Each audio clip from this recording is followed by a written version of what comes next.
नमस्कार दोस्तों, आज इस वीडियो के अंदर मैं आपको एक इंपॉर्टेंट जानकारी बताने के लिए आया हूं और ये बहुत इंपॉर्टेंट वीडियो रहेगी आप लोगों के लिए। और जिसके अंदर जो बातें डिस्कस करी गई हैं ये भी आपके अंडरस्टैंडिंग के लिए बहुत जरूरी है। पहली बात, जो डिस्ट्रिक्ट जजेस होते हैं उनका जो अपॉइंटमेंट होता है वो कौन से आर्टिकल के अंदर होता है। मेरा एक छोटा सा सवाल है आप लोगों से, आप लोग मुझे वीडियो के कमेंट बॉक्स के अंदर माध्यम से आप लोग अपना रिप्लाई जरूर करिएगा।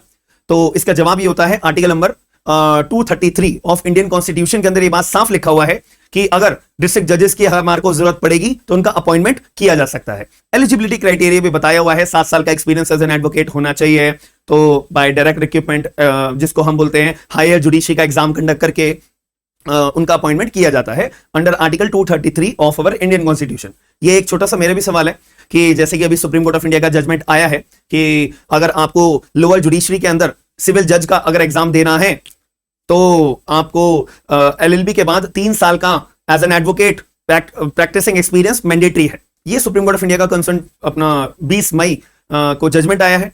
तो इसके बाद में मेरा एक छोटा सा सवाल ये है कि अब जो ये वाले जजेस होते हैं इनका जो अपॉइंटमेंट किया जाता है, इसका अपॉइंटमेंट कौन से आर्टिकल के तहत संविधान के अंदर किया जाता है। तो ये भी एक छोटा सा मेरा सवाल है, आप लोग इसका जवाब ढूंढ के मेरे को बताइएगा।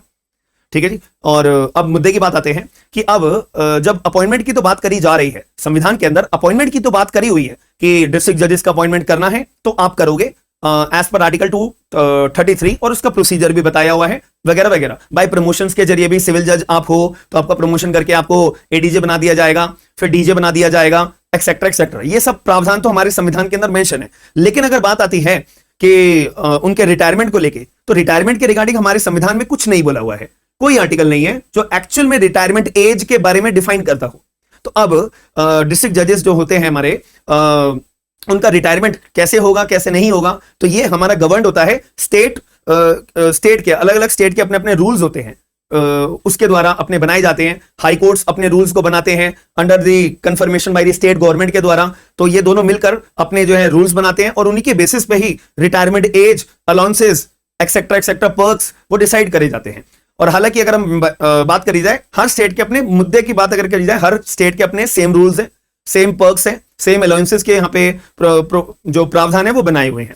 अब इसी के रिगार्डिंग अगर मैं बात करूं, मध्य प्रदेश जजेस association versus the state of Madhya Pradesh and another 2025, supreme Court of India के सामने क्वेश्चन रेज करा गया कि अगर हम मध्य प्रदेश के डिस्ट्रिक्ट जजेस की बात करें, क्योंकि अभी यहाँ पे क्वेश्चन मध्य प्रदेश के जजेस का ही रेज हुआ है, बाकी कोई स्टेट ने यहाँ पे अपना क्वेश्चन रेज नहीं करा है।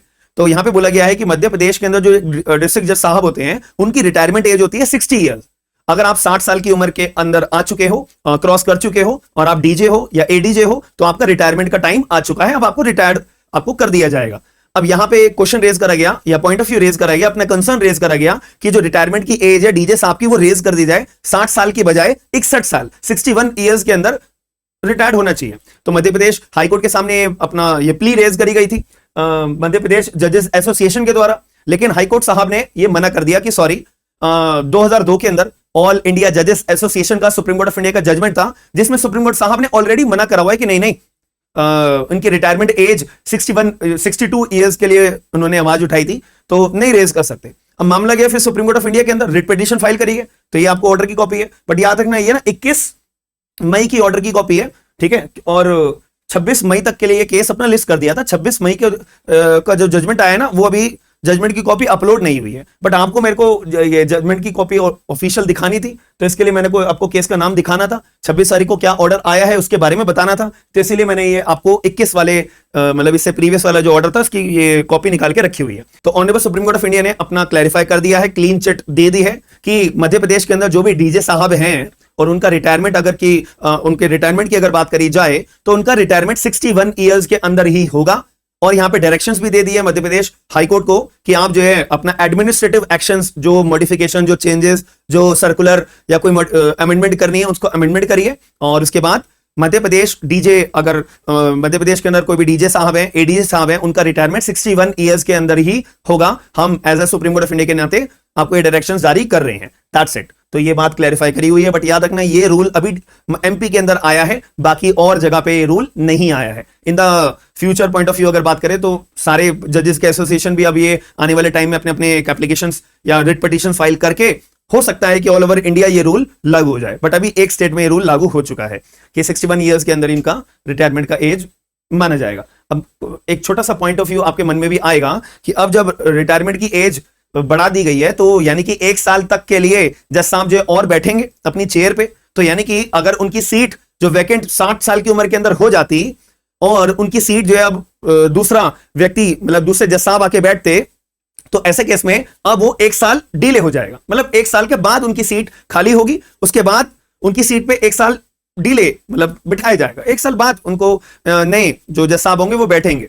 तो इससे प्रमोशंस के ऊपर भी इफेक्ट पड़ेगा और रिक्रूटमेंट के ऊपर भी इफेक्ट पड़ेगा और जो जजेस की वैकेंसीज आती हैं उसके ऊपर भी शायद थोड़ा सा इफेक्ट पड़ सकता है। और इसके रिगार्डिंग आपका क्या पॉइंट ऑफ व्यू है मुझे कमेंट बॉक्स के अंदर जरूर बताइएगा। और क्या रिटायरमेंट एज 60 से 61 करनी चाहिए और इससे कितना अच्छा इंपैक्ट पड़ेगा, कितना कोई इंपैक्ट नहीं पड़ेगा, तो आपका क्या मानना है एक बार मुझे कमेंट बॉक्स के अंदर अपना पॉइंट ऑफ व्यू जरूर बताइएगा। और वीडियो को लाइक करके आप शेयर जरूर करिएगा। और इस वीडियो के माध्यम से हमें एक बात क्लैरिफाई हो चुकी है कि एक स्टेट में डीजे साहब की जो रिटायरमेंट एज होती है वो 60 साल नहीं है, 61 साल रहेगी। याद रखिएगा, लैंडमार्क जजमेंट है, इंपॉर्टेंट जजमेंट है और आपकी नॉलेज के पर्पस के लिए भी।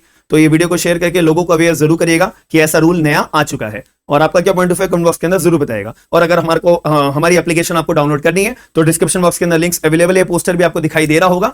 हम अपने जुडिशरी के बैचेस, एपीपी के बैचेस कंडक्ट करते हैं सब्जेक्ट वाइज, तो आपको जो भी बैच सुटेबल लगता है विद स्पेशल डिस्काउंट्स आप लोग ज्वाइन करना चाहते हो तो कर सकते हो। हम मिलते हैं नेक्स्ट वीडियो में। थैंक यू, धन्यवाद।